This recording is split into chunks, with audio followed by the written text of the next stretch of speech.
Hello everyone, welcome back to our channel. दोस्तों, income tax return जब हम file करते हैं तो हम उसे अपने टीआईएस या एआईएस के साथ मैच करके फाइल करते हैं। आईटीआर में जो भी डेटा हम फाइल करते हैं वो हमारे एआईएस के साथ मैच होना चाहिए। अब कई बार ऐसा होता है कि हमारे एआईएस में गलत इन्फॉर्मेशंस रिपोर्ट हो जाती हैं। कुछ ऐसी इन्फॉर्मेशंस हमारे एआईएस में आ जाती हैं जो कि हमारी नहीं हैं, जैसे कि उसमें गलत अमाउंट आ जाता है या कई बार डबल अमाउंट भी हो जाता है। अब ऐसी सिचुएशन में हम क्या करेंगे?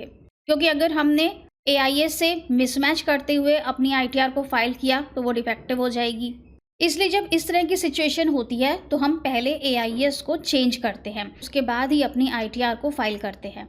चेंज करना यहाँ पर बहुत ईजी है, तुरंत ये चेंज हो जाता है। आपको अपने एआईएस में कोई भी इंफॉर्मेशन गलत दिख रही है तो आप उसके लिए फीडबैक सबमिट कर सकते हैं और ये बहुत फास्ट होता है, तुरंत चेंज हो जाता है। तो चलिए देखते हैं आज के वीडियो में कि एआईएस में अपने फीडबैक को कैसे सबमिट किया जाता है और यहाँ पर आप बल्क में भी अपना फीडबैक सबमिट कर सकते हैं। अगर आपको बहुत सारी एंट्रीज़ के लिए फीडबैक सबमिट करना है तो ऐसा ज़रूरी नहीं है कि आप सिंगल एंट्रीज़ को सेलेक्ट करेंगे। आप एक साथ बल्क में भी फीडबैक सबमिट कर सकते हैं। और फीडबैक सबमिट करने के बाद अगर आपको ऐसा लगता है कि आपने गलत फीडबैक सबमिट कर दिया है तो आप उसे मॉडिफाई भी कर सकते हैं। तो चलिए स्टार्ट करते हैं आज का वीडियो। अगर चैनल पर नए हैं तो सब्सक्राइब ज़रूर कर लीजिएगा और अगर वीडियो अच्छा लगे तो इसे लाइक कर दीजिएगा। सबसे पहले हम अपने अकाउंट में लॉगिन कर लेंगे। लॉगिन करने के बाद हमें यहाँ पर एआईएस को डाउनलोड करना है। यहाँ पर हमें मिलता है एआईएस, यहाँ से डाउनलोड कर सकते हैं या फिर आप ई फाइल में जाके इनकम टैक्स रिटर्न्स और इसमें लास्ट ऑप्शन मिलता है व्यू एनुअल इन्फॉर्मेशन स्टेटमेंट, यहाँ से भी डाउनलोड कर सकते हैं। यहाँ पर क्लिक करेंगे, प्रोसीड। अब आपको यहाँ डाउनलोड वाले सेक्शन पर नहीं जाना है, आपको फिर से यहाँ एआईएस पे क्लिक करना है। टीआईएस और एक है एआईएस, ये समरी फॉर्म है और ये डिटेल फॉर्म है। समरी फॉर्म में भी आप करेक्शन कर सकते हैं और अगर आप डिटेल फॉर्म में जाएंगे तो यहाँ पर भी करेक्शन कर सकते हैं। टीआईएस हमें कुछ इस तरह से दिखता है जहाँ पर कि समरी फॉर्म में सारी इन्फॉर्मेशन मिलती है कि ड्यूरिंग द ईयर आपकी टोटल सैलरी कितनी है, डिविडेंड कितना मिला है, सेविंग बैंक से कोई इंटरेस्ट मिला तो कितना है, एफडी से कोई इंटरेस्ट मिला तो कितना है, और सेल ऑफ सिक्योरिटीज़ भी आपने म्यूचुअल फंड या शेयर्स सोल्ड आउट किए हैं तो वो भी यहाँ पर आपको मिल जाते हैं। अब मान लेते हैं कि जो सैलरी का अमाउंट है ये आपको यहाँ पर डबल दिख रहा है। जैसे कि ये यहाँ पर अभी 23 लाख दिख रहा है। मान लेते हैं आपकी सैलरी है सिर्फ 11 लाख समथिंग की, लेकिन ये जो अमाउंट है ये यहाँ पे डबल रिफ्लेक्ट हो रहा है। अब इस केस में अगर आपने आईटीआर फाइल कर दी और उसमें सिर्फ 11 लाख की सैलरी दिखाई तो वो डिफेक्टिव हो जाएगी। तो पहले तो आपको इसे चेंज करना है और उसके बाद आप अपनी आईटीआर को फाइल करेंगे। चेंज करने के लिए आप इस एंट्री के ऊपर क्लिक करेंगे, इसके बाद दोबारा से आपको क्लिक करना है। अब यहाँ पर आपकी क्वार्टर वाइज सारी एंट्रीज ओपन हो जाती हैं। यहाँ पर साइड में आपको फीडबैक का ऑप्शन दिख रहा है। यहाँ पर आप देखेंगे कि कौन सी एंट्री ऐसी है जो कि डबल यहाँ पर आ रही है और जिसकी वजह से आपकी सैलरी डबल हो रही है। उस वाली एंट्री को आप सेलेक्ट कर लेंगे। मान लेते हैं ये यहाँ पर 1 लाख की एंट्री हमें दिख रही है, ये यहाँ पर गलत आ रही है, तो हम यहाँ ऑप्शनल पर सेलेक्ट करेंगे। ऑप्शनल इसलिए लिखा हुआ है कि ये फीडबैक ऑप्शनल होता है। अगर इन्फॉर्मेशन करेक्ट है तो आपको ज़रूरत नहीं है कोई भी फीडबैक सबमिट करने की। तो यहाँ पर फीडबैक के लिए ड्रॉप डाउन लिस्ट है, इसमें आपको देखना है कि कौन सी चीज़ है।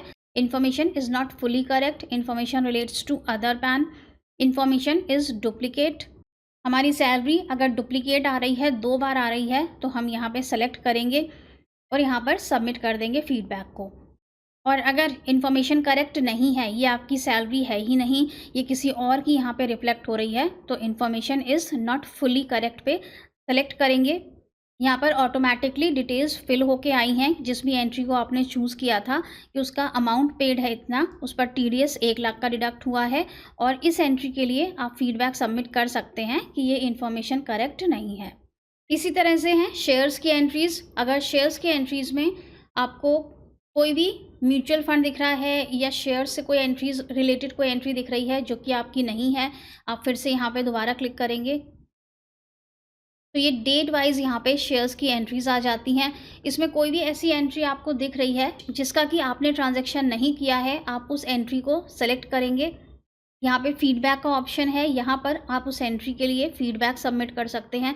यहाँ पे क्लिक करेंगे, यहाँ पर आपके पास फीडबैक का ऑप्शन आएगा, यहाँ से आप सेलेक्ट कर सकते हैं information is not fully correct, information is denied. अगर आप ये फीडबैक देना चाहते हैं कि ये इन्फॉर्मेशन तो मेरी है ही नहीं, तो इन्फॉर्मेशन इज़ डिनाइड पे क्लिक कर सकते हैं। अब हम इसे सबमिट कर देते हैं। फीडबैक हमने सबमिट कर दिया और यहाँ पर हमारे पास थैंक यू का फीडबैक आ गया, इसे क्लोज़ कर देंगे। फीडबैक सबमिट करने से क्या हुआ कि हमने इन्फॉर्मेशन को डिनाई किया है, तो ये जो वैल्यू है ये हमारी ज़ीरो हो गई। जो सेल कंसिडरेशन हमारी आ रही थी वो यहाँ पर ज़ीरो हो गई। फीडबैक में आ गया है इन्फॉर्मेशन इज़ डिनाइड। अब अगर हमें पता चलता है कि ये फीडबैक हमने गलत सबमिट कर दिया, ये इन्फॉर्मेशन सही थी, तो हम इसे एडिट भी कर सकते हैं। इसके लिए हम दोबारा से यहाँ पर क्लिक करेंगे। यहाँ पर हमें मॉडिफाई फीडबैक का ऑप्शन मिलेगा। यहाँ पर हम फीडबैक में दे देंगे इन्फॉर्मेशन इज़ करेक्ट। यहाँ पर सबसे पहले हमें रीज़न देना होगा। Earlier feedback provided by mistake से हमसे हो गया था, तो हम इसे सेलेक्ट करेंगे, इन्फॉर्मेशन इज़ करेक्ट पे सेलेक्ट करेंगे और सबमिट कर देंगे, क्लोज। अब ऐसा करने से दोबारा से हमारी ये एंट्री वापस आ गई है और यहाँ पर फीडबैक भी आ जाएगा इन्फॉर्मेशन इज़ करेक्ट। तो इस तरह से हम अपने AIS को ठीक कर सकते हैं। ये हमने सिंगल एंट्री की बात की। अब देखते हैं कि बल्क में कैसे फीडबैक दिया जाता है। अब हम सैलरी की यहाँ पे शीट लेते हैं, सैलरी पे क्लिक करते हैं और यहाँ पर काफ़ी सारी एंट्रीज़ हैं। अब हम चाहते हैं कि एक एक एंट्रीज़ करके ना करें, हम बल्क में फ़ीडबैक सबमिट कर दें। तो यहाँ पर हमें ऑप्शन मिलता है बल्क फ़ीडबैक का, यहाँ पे क्लिक करेंगे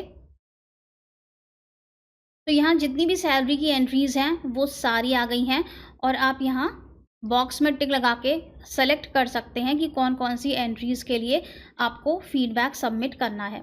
अगर एक ही फीडबैक आप कई सारी एंट्रीज़ के लिए सबमिट करना चाहते हैं तो आप इस ऑप्शन को चूज़ कर सकते हैं। यहाँ से एंट्री सेलेक्ट करके यहाँ पे कंटिन्यू करेंगे तो फिर से वही फीडबैक का ड्रॉप डाउन लिस्ट आ जाएगी, वहाँ से आप कोई भी फीडबैक अपने अकॉर्डिंग सेलेक्ट कर सकते हैं। तो ये था बल्क फीडबैक। अब ये तो था हमारा ऑनलाइन मेथड, जिसमें हम ऑनलाइन ही यहाँ पर अपने AIS के लिए फ़ीडबैक सबमिट कर देते हैं। लेकिन अगर आपके पास ऑनलाइन फैसिलिटी नहीं है और आप ऑफलाइन में इसे करना चाहते हैं, सबसे पहले तो AIS को डाउनलोड करेंगे। यहाँ पर आपको AIS की JSON फाइल को डाउनलोड कर लेना है और यहाँ पर नीचे लिखा है to use this JSON download the AIS utility from the resource section. Resource section हमें यहाँ ऊपर मिलेगा, ये है रिसोर्सेज। यहाँ पर हम यूटिलिटी पर जाएंगे। यहाँ पर दो ऑप्शन हैं, AIS यूटिलिटी फॉर विंडो और AIS यूटिलिटी फॉर मैक। हम विंडोज़ वाली पे जाते हैं, इसे हमें डाउनलोड कर लेना है। ज़िप फाइल यहाँ पे डाउनलोड हो जाएगी, थोड़ा टाइम लेगी ये यूटिलिटी, लेकिन इस तरह से ये डाउनलोड हो जाएगी। यहाँ पर आपके पास 3 ऑप्शंस हैं, इंपोर्ट का, सेव का और एक्सपोर्ट का। सबसे पहले हमें इंपोर्ट करना है, तो हमने जो अपना AIS डाउनलोड किया है JSON फाइल में, वो हम यहाँ पर इंपोर्ट करेंगे। अपना AIS JSON फॉर्मेट में इसको क्लिक करना है। यहाँ पर आपसे पासवर्ड मांगेगा, पासवर्ड में आपको देना है अपना पैन नंबर स्मॉल लेटर्स में और डेट ऑफ बर्थ। इसके बाद हम कंफर्म कर देंगे, ओके। सेम उसी तरह से यहाँ पर यूटिलिटी में डाउनलोड हो गया है, जिस तरह से हमें ऑनलाइन फॉर्मेट में दिखता है, सेम वैसे ही जैसे हमें ऑनलाइन में मिलता है। यूटिलिटी में डाउनलोड करने का ये फ़ायदा है कि यहाँ पर कोई भी फीडबैक सबमिट करने के लिए आपको इंटरनेट की ज़रूरत नहीं होती है। जब आप फीडबैक सबमिट कर लेंगे उसके बाद आप एक्सपोर्ट पे क्लिक करेंगे, दोबारा से लॉगिन करके अपलोड करना होगा। तो इस JSON फाइल को आप अपलोड कहाँ पर करेंगे, उसके लिए हमें इंटरनेट की ज़रूरत पड़ेगी। यहाँ पर AIS पे वापस आएंगे तो यहाँ पर हमें एक अपलोड का ऑप्शन दिखेगा, यहाँ पर क्लिक करेंगे और जो फाइल आपने एक्सपोर्ट की है JSON फॉर्मेट में वो आप यहाँ पर अपलोड कर देंगे। ये आपका फीडबैक सबमिट हो जाएगा, जिसमें कि आपको इंटरनेट की ज़रूरत नहीं पड़ती है। लेकिन ये सिर्फ विंडोज़ के लिए बनी है, ये मोबाइल पर काम नहीं करेगी। तो बस दोस्तों, आज के वीडियो में इतना ही। होप कि ये वीडियो आपके लिए यूज़फुल रहा होगा। AIS में कोई एंट्री रॉन्ग है तो आप उसे चेंज भी कर सकते हैं, लेकिन 26AS को चेंज करना मुश्किल होता है। इसलिए अगर 26AS सही है आपका तो कोई प्रॉब्लम नहीं है। AIS अगर गलत है तो AIS को तो आराम से चेंज किया जा सकता है। Thank you so much for watching this video. मिलेंगे नेक्स्ट वीडियो में। Till then stay safe and healthy. Bye bye.